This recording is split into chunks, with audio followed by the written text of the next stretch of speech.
Welcome to MSB classes. आज हमारा railway के प्रीवियस ईयर क्वेश्चन पेपर के जीके एंड साइंस के क्वेश्चन का लेक्चर नंबर 2। फर्स्ट क्वेश्चन हमारा, श्वेत प्रकाश के 7 रंगों में से कौन सा कांच के प्रिज्म द्वारा प्रकाश के परिक्षेपण के बाद सबसे कम विचलित होता है। ठीक है, तो ये हमको बताना है। ये हमारा प्रिज्म है। ये प्रिज्म में अपन ने श्वेत प्रकाश डाला, मतलब व्हाइट कलर का, जो अपना सूर्य का प्रकाश होता है वो डाला। इसमें क्या होता है कि सभी कलर के अलग अलग दिखते हैं हमको, क्योंकि ये अपवर्तन के कारण होता है। ये कुछ एंगल पे मुड़ जाते हैं और ये अलग-अलग एंगल पे मुड़ते हैं, तो एक अपने को सीक्वेंस में देते हैं, जो सबसे कम विचलित होता है। ठीक है, प्रकाश ऐसे आ रहा है। ठीक है, सबसे कम विचलन किसका हुआ है, हम देखने से पता चल रहा है किसका, रेड कलर का हुआ। तो सबसे कम विचलित कौन सा था, लाल रंग का। तो ऑप्शन भी हमारा करेक्ट ऑप्शन है। जब हम तरंग दैर्ध्य की बात करें इन्हीं प्रकाश में, तो ठीक है, ये डायग्राम से यहाँ पे उससे समझेंगे कि तरंग दैर्ध्य क्या होती है, वेवलेंथ होती है। वो क्या होती है, ये हमारा प्रकाश है। ये कुछ इस टाइप से ट्रेवल करता है। ठीक है, तो ये यहाँ से यहाँ तक इसकी एक वेव को कंप्लीट होने में लगा टाइम क्या होता है, इसका तरंग दैर्ध्य होता है। ठीक है, ये होता है तरंग दैर्ध्य। जिस भी प्रकाश का तरंग दैर्ध्य ज्यादा होगा उसकी फ्रीक्वेंसी क्या होंगी, कम होंगी। ठीक है, ये फ्रीक्वेंसी कम होगी। तो यहाँ देखने से पता चल रहा है कि लाल रंग है, लाल का तरंग दैर्ध्य क्या होता है, सबसे ज्यादा होता है। और बैगनी का क्या होता है, सबसे कम होता है। बैगनी का सबसे कम होता है तरंग दैर्ध्य, और फ्रीक्वेंसी जस्ट इसका अपोजिट होगा। नेक्स्ट क्वेश्चन है, जब किसी समीकरण के दोनों ओर प्रत्येक तत्व के परमाणुओं की संख्या समान होती है तो वो क्या कहलाता है। ठीक है, मतलब किसी भी समीकरण, कोई भी एक समीकरण लिख लेते हैं हम, जैसे कि क्या लिख लेते हैं, H2 प्लस O2। ये क्या बनाता है हमारा, ये बनाता है H2O। तो जब समीकरण में दोनों साइड, जैसे इधर हमने प्रतिक्रिया के लिए जो परमाणु है, ठीक है, और जो प्रोडक्ट है, हम उसके दोनों साइड में परमाणु की संख्या क्या होंगी, समान होंगी। तो उसको हम क्या बोलेंगे, ये हमें बताना है। ठीक है, तो उसको हम क्या बोलते हैं, संतुलित समीकरण बोलते हैं। ठीक है, तो ये जो दिया है संतुलित है क्या समीकरण, यहाँ पे दो हाइड्रोजन के, यहाँ दो हाइड्रोजन के, दो ऑक्सीजन के, इधर दो ऑक्सीजन के, क्या नहीं है, तो ये समीकरण संतुलित नहीं है। तो इसको संतुलित करने के लिए क्या करते हैं, यहाँ पे दो हाइड्रोजन के परमाणु जब एक ऑक्सीजन के परमाणु से प्रतिक्रिया करेंगे तो क्या बनेंगे, दो जल के अणु बनेंगे। ठीक है, तो ये हमारा करेक्ट ऑप्शन हो गया, करेक्ट हो गया एकदम, ये संतुलित समीकरण है। ठीक है, तो यहाँ देख रहे हैं कितने हो गए, हाइड्रोजन के 4 हो गए, यहाँ पे 4 हो गए, ऑक्सीजन के 2 है तो यहाँ भी ऑक्सीजन के 2 हो गए। ठीक है, तो इसको बोलते हैं हम संतुलित समीकरण। यदि हमको एक और एग्जांपल देखना है तो हम देख सकते हैं क्या, जब जिंक को हम किससे क्रिया करवा रहे हैं, HCl से। ठीक है, एक जिंक का परमाणु किससे क्रिया कर रहा है, HCl के दो अणु से। तो ये क्या बन रहा है, जिंक क्लोराइड, और साथ में क्या, हाइड्रोजन बन रही है। तो ये भी क्या है, एक संतुलित समीकरण है। ठीक है, नेक्स्ट क्वेश्चन हमारा, एलन मस्क किसके संस्थापक हैं। ठीक है, यहाँ एलन मस्क की बात चल रही है। जो एलन मस्क है किसके, स्पेस एक्स के संस्थापक है। जो स्पेस एक्स है ये इसरो, नासा, सुपार्को, इनके जैसे क्या है, एक स्पेस एजेंसी है, लेकिन ये क्या है, प्राइवेट स्पेस एजेंसी है। प्राइवेट स्पेस एजेंसी है स्पेस एक्स। इसके जो वो एलॉन मस्क है इसके संस्थापक है। और ये एक और किसके संस्थापक है, टेस्ला के। जो टेस्ला कार आती है ना, उसके संस्थापक भी कौन है, एलॉन मस्क है। ठीक है, इसके जो रॉकेट्स है वो क्या है, फॉल्कन 9 नाम से आते हैं। ठीक है, अभी लेटेस्ट में क्या है, फॉल्कन 9 है। ठीक है, नेक्स्ट क्वेश्चन है, सीलिंग फैन और साइकिल के हब और धुरी के बीच घर्षण को कम करने के लिए किस मशीन पुर्जे का उपयोग किया जाता है। ठीक है, तो साइकिल की बात करें तो जो साइकिल का हमारा जो व्हील होता है, साइकिल का चक्का होता है, यहाँ पे स्पोक्स लगे हुए थे, और जो स्पोक्स यहाँ पे जुड़ा हुआ होता है, स्पोक्स से जो हब जुड़ा हुआ होता है, इसके अंदर क्या होता है, एक व्हील लगा होता है। ठीक है, तो यहाँ पे क्या लगा हुआ था, ठीक है, एक ये पूछ रहा है क्वेश्चन में, अरे क्या बोला, जो हमारा फैन होता है, सीलिंग फैन होता है, तो सीलिंग फैन में क्या होता है, एक रोटर होता है, एक स्टेटर। तो जो रोटर और स्टेटर किससे कनेक्टेड होता है, तो वो होता है वहाँ पे क्या, बॉल बियरिंग। बॉल बियरिंग कैसी होती है, तो ये बॉल बियरिंग का डायग्राम है, जिसमें यहाँ पे छोटे छोटे स्टील कैसे बॉल होते हैं। तो वो क्या होते हैं, रोटेशन में फ्रिक्शन को कम करते हैं और आसानी से घूमने देते हैं। तो हम किसका यूज करते हैं, बॉल बियरिंग का यूज करते हैं। नेक्स्ट क्वेश्चन हमारा, नो स्पिन नामक बुक किसकी आत्मकथा है। तो जो नो स्पिन नामक बुक है वो किसकी, सेन वॉर्न की आत्मकथा है। सेन वॉर्न, तो जो सेन वॉर्न थे वो किन थे, वो ऑस्ट्रेलिया के क्रिकेट प्लेयर थे, क्रिकेट प्लेयर। ठीक है, और ये क्या थे, बॉलर थे। ये थे राइट हैंड, जिनको बोलते हैं राइट आर्म लेग स्पिन। ये थे बॉलर ऑस्ट्रेलिया के शेन वॉर्न और ये बहुत ही अच्छे स्पिनर बॉलर थे, ठीक है। इनने 145 टेस्ट में 708 विकेट का रिकॉर्ड था, ठीक। तो ये कहाँ के थे? शेन वॉर्न थे, जिनके ऊपर नो स्पिन नामक आत्मकथा लिखी है। ये ऑस्ट्रेलिया के क्रिकेट प्लेयर थे। जो करेक्ट ऑप्शन हो गया ऑप्शन बी। नेक्स्ट क्वेश्चन हमारा, विटामिन बी1 को खालिस्तान भी कहा जाता है। तो विटामिन बी1 को क्या बोलते हैं, ये हमें बताना है। तो हम सारे विटामिन को देख लेते हैं क्या क्या बोलते हैं। अलग अलग विटामिन होते हैं, उनके नाम यहाँ पे देख लो। विटामिन ए होता है रेटिनॉल, मतलब उसको रेटिनॉल भी बोलते हैं।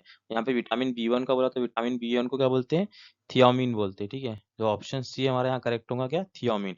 इसी टाइप से सारे बी1 बी3 बी5 बी6 बी7 और बी12 को बोलते हैं। विटामिन सी को क्या बोलते हैं हम? एस्कॉर्बिक एसिड बोलते हैं। विटामिन डी को क्या बोलते हैं? कैल्सीफेरॉल बोलते हैं, ठीक है। और विटामिन के को ये बोलते हैं। तो हम देख लेना यहाँ से क्या क्या बोलते हैं विटामिन को। जो क्वेश्चन पूछा था विटामिन बी1 को, तो बी1 को बोलते हैं थियामिन। नेक्स्ट क्वेश्चन है, रतौंधी रोग की कमी के कारण होता है। तो जो रतौंधी रोग होता है किसकी कमी के कारण होता है? कौन से विटामिन की कमी के कारण होता है, ये हमें बताना है। तो जो रतौंधी रोग होता है वो किसके? विटामिन ए की कमी के कारण होता है, ठीक है। विटामिन ए की कमी के कारण क्या होता है? रतौंधी रोग। रतौंधी रोग क्या होता है कि जो अंधेरे में या थोड़ा कम प्रकाश में हमें दिखना बंद हो जाता है, तो इसको बोलते हैं रतौंधी रोग। और ये होता है विटामिन ए की कमी के कारण। जो विटामिन डी है, विटामिन डी की कमी के कारण क्या होता है? तो विटामिन डी की कमी के कारण क्या होता है? हड्डियों से संबंधित रोग होते हैं। हड्डियों से संबंधित रोग होते हैं। और बच्चों में क्या, रिकेट्स रिकेट्स रिकेट्स रोग भी होता है। ये भी क्या, हड्डियों से संबंधित रोग है, ठीक है।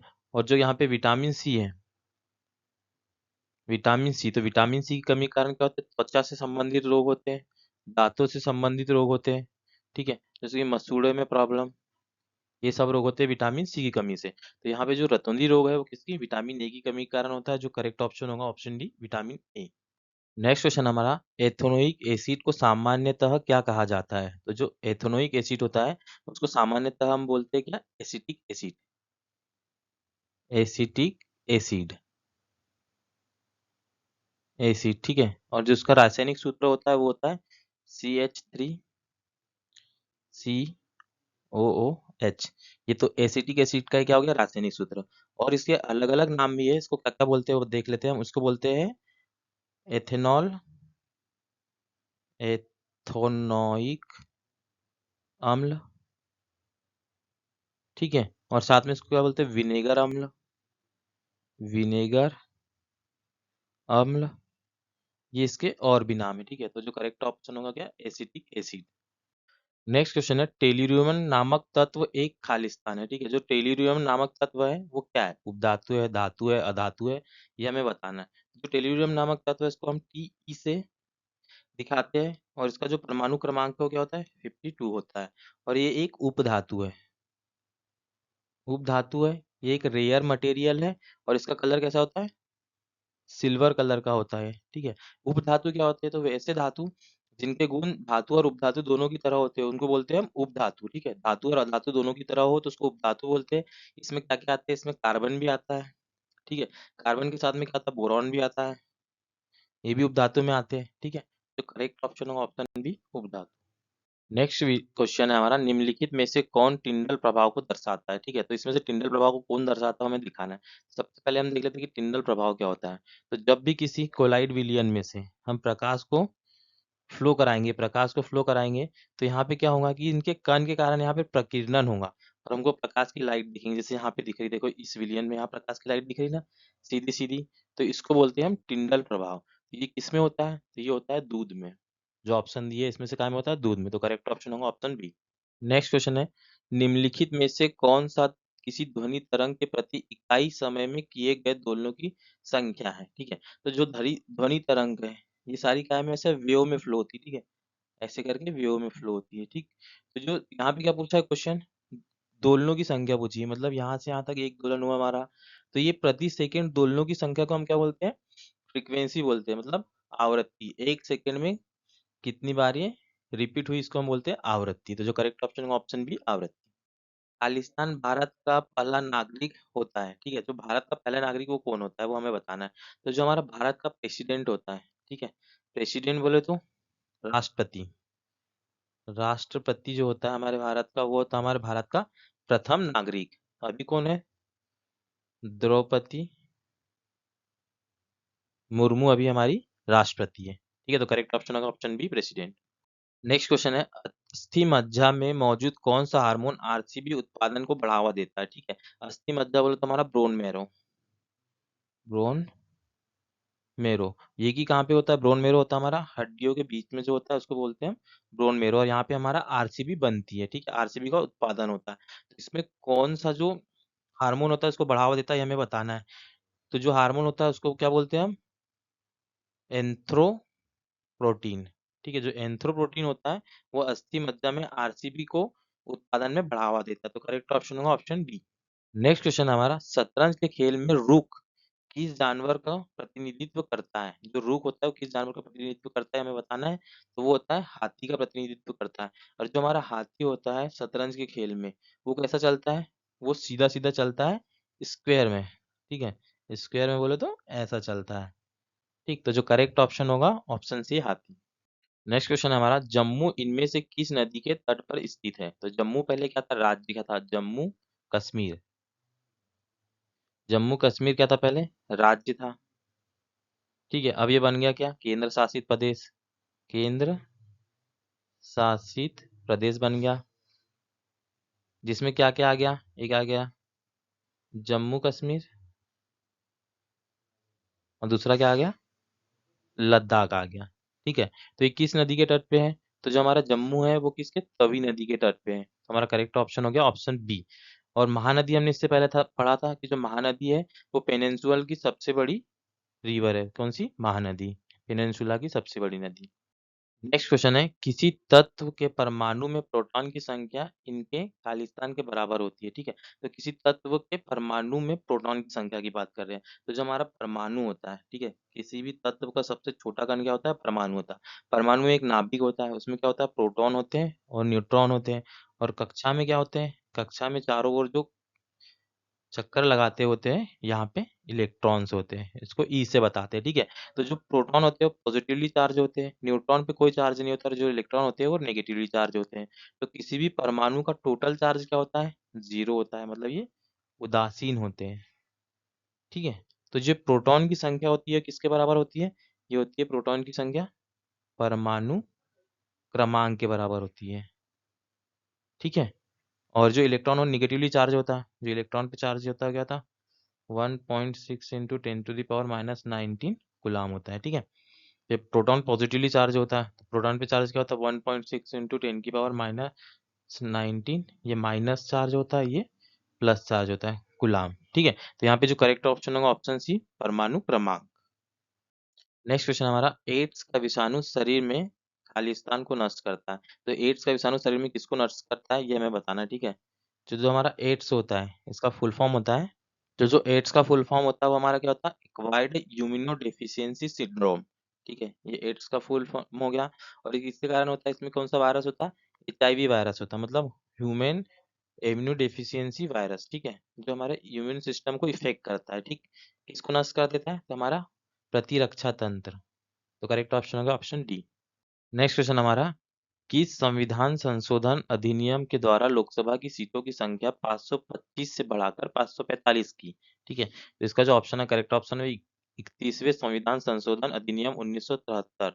जो हमारी लोकसभा है उसकी सीट कितनी? 525 से बढ़ा के कितनी कर दी? 545 कर दी। ठीक है, और जो संविधान संशोधन होते हैं, संविधान में समय समय पर संविधान को चेंज करने के लिए संविधान संशोधन किए जाते हैं। अभी तक टोटल हमारे 106 संविधान संशोधन हो चुके हैं। ठीक है, नेक्स्ट क्वेश्चन हमारा, फेरा का पूर्ण रूप क्या है? तो जो फेरा है उसका पूर्ण रूप होता है फॉरेन एक्सचेंज रेगुलेशन एक्ट। ठीक है, ये भारत में हमारे आया था कब? 1973 में। 1973 में। इसका उद्देश्य क्या है? कि जो फॉरेन एक्सचेंज में जो फ्रॉड वगैरह होते हैं उसको हटा के इसको सुविधाजनक तरीके से रेगुलेट करना।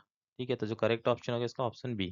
नेक्स्ट क्वेश्चन हमारा, राष्ट्रीय बांस मिशन मंत्रालय की परियोजना है। किस मंत्रालय की परियोजना है हमको बताना है। जो राष्ट्रीय बांस मिशन है वो कृषि एवं किसान कल्याण मंत्रालय की योजना है। इसका उद्देश्य ये था कि जो किसान है वो बांस का अपनी जमीन पे बांस की खेती करके अपनी आय को बढ़ावा दे। ठीक है, और वन के प्रति भी इसमें प्रोत्साहन और सहायता मिले। ठीक है, तो इसका जो बांस मिशन है ये आता है कृषि एवं किसान कल्याण के तहत आता है। ठीक है, यदि हमारा वीडियो अच्छा लगता है तो प्लीज हमारे वीडियो को लाइक कीजिए, हमारे चैनल को सब्सक्राइब कीजिए। Thank you for watching.